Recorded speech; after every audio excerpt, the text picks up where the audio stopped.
میرا آپ سے درخواست ہے آپ ان سب کو فیبرری 8 پہ سرپرائز دیں. اس ملک کی مستقبل، اس ملک کی قسمت ان دو شخص کے حوالے نہ کرے جنہوں نے یہی پرانا سیاست، یہ نفرت، یہ تقسیم کی سیاست، یہ مسائل کو اگنور کرنے والے سیاست، وہ سیاست جس نے آپ کا اور میرا خون سستا کر دیا ہے، ان کو پھر سے موقع نہ دے.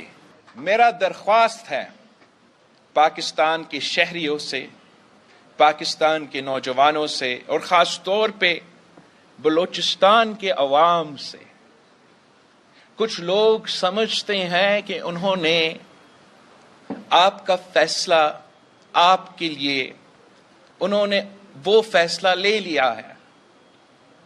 میرا آپ سے درخواست ہے کہ آپ ان سب کو فیبرری 8 پہ سرپرائز دیں. آپ اپنا ووٹ کا اختیار استعمال کریں، بڑا تعداد میں نکلے، مگر اس ملک کی مستقبل، اس ملک کی قسمت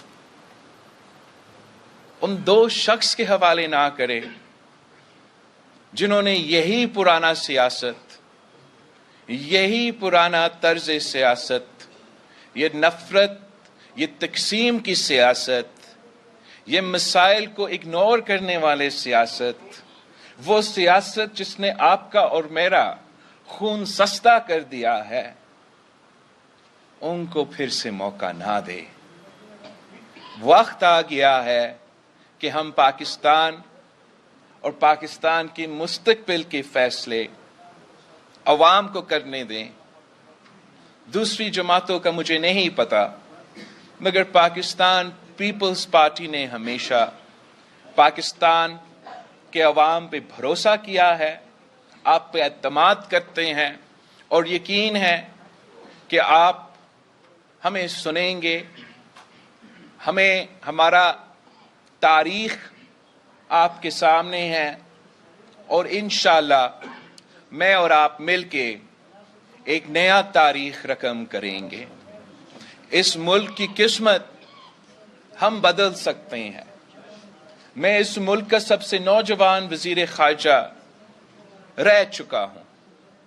مجھے معلوم ہے کہ نہ صرف اس ملک میں کتنے پاسبلٹیز ہے، کتنا پوٹینشل ہے، مجھے یہ بھی معلوم ہے کہ ہم کس طریقے سے پاکستان کو ایک ماڈرن ریاست کے طور پہ دنیا میں پیش کر سکتے ہیں، اپنے عوام کے لیے، اپنے ملک کے لیے اپرچونٹیز پیدا کر سکتے ہیں. میں وہ پاکستان دیکھنا چاہتا ہوں جس کی عوام دنیا میں جہاں بھی چاہے وہ وہاں پہنچ سکے، وہ وہاں کام کر سکے، وہ فخر سے کہہ سکے کہ میں پاکستان کا شہری ہوں.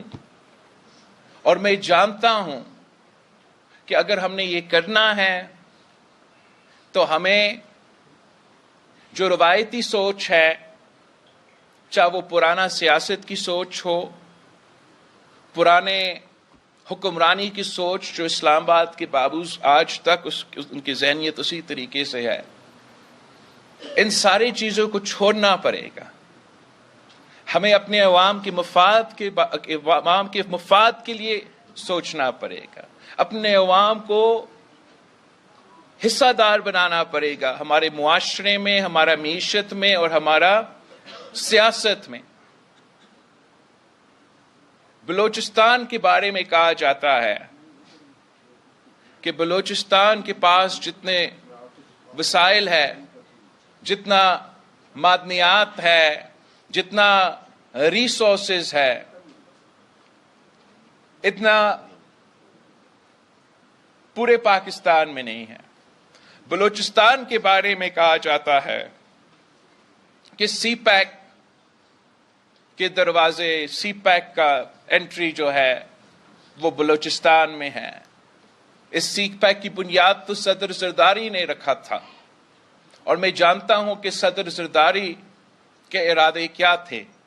صدر زرداری کا سوچ کیا تھا، اور افسوس کے ساتھ اس سوچ کے مطابق عمل درآمد نہیں ہو رہا۔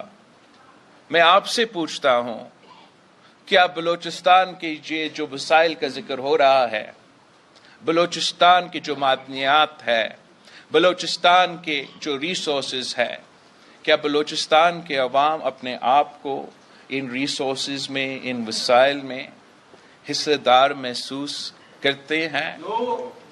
کیا اس سی پیک جس کا بنیاد صدر زرداری نے رکھا تھا، جس نے پسماندہ علاقے کو ترقی دلوانا تھا، جس نے دہشت گردی کے شکار ہونے والے علاقے کو ترقی دلوانا تھا، کیا بلوچستان کے عوام، گوادر کے شہری اپنے آپ کو اس منصوبے کا حصہ دار محسوس کرتے ہیں یا نہیں؟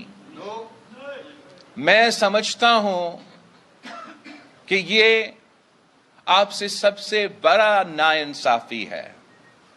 ہمارا آئین ہمیں یہ حق دیتا ہے، آپ سب کو یہ حق دیتا ہے، first right to your own resources, اور ہم نے اسی سوچ کے مطابق جو سندھ میں ریسورسز ہے، جو ہم نے پبلک پرائیویٹ پارٹنرشپ میں ڈیولپ کیا ہے، جو کہ سی پیک کے حصہ بھی ہیں، ہم نے ان پہ ایسے کام کیے کہ سب سے پہلے فائدہ مقامی لوگوں کا ہو، ان کا حصہ دار مقامی لوگ ہو۔ اور میں دعوت دیتا ہوں آپ سب کو کہ تھر کول کا منصوبہ کو آپ اپنے جو منصوبے ہیں، اپنے جو منڈیات کے منصوبے ہیں، ریسورسز وسائل کے حوالے سے جو منصوبے ہیں، یا سی پیک کے جو منصوبے ہیں، ان سے ذرا کمپیئر کریں۔ ہم نے تھر کے مقامی لوگوں کو روزگار دلوایا، ان لوگ جو وہاں کی شہری تھے جہاں سے یہ کوئلہ نکلا ہے، ان کو شیئر ہولڈرز بنایا تاکہ ان کو معاشی طور پہ بھی فائدہ ہو اگر اس منصوبہ کا ترقی ہو۔ ایک ریگستان میں جہاں ٹی وی سکرینز پہ پتہ نہیں کیا کیا کہا جاتا تھا، ہمیں ایک افریقہ کی طرح پیش کیا جاتا تھا، اب وہ تھر کے عورتیں اس تھر کول کا ٹرک ڈرائیورز بن چکے ہیں۔ اس تھر کول میں سب سے پہلے the first female انجینئر تھر سے وہاں کام کر رہی ہے۔ ہم نے وہاں کے عوام کو ان کے اپنے جو ریسورس ہے، ان کے اپنا جو ایک بڑا ایسے ایسٹ ہے، ان کو اس میں حصے دار بنایا۔ وہ اب ان کا اپنا اونرشپ بھی ہے، وہ اپنا بینیفٹ بھی کر رہے ہیں۔ ہم یہ پبلک پرائیویٹ پارٹنرشپ میں یہ کمپنی بھی ترقی کر رہا ہے، اور ہم نیشنل گریڈ پہ بجلی پہنچا رہے ہیں، سب سے سستا بجلی پہنچا رہے ہیں، اور فیصل آباد تک وہ بجلی جا رہا ہے۔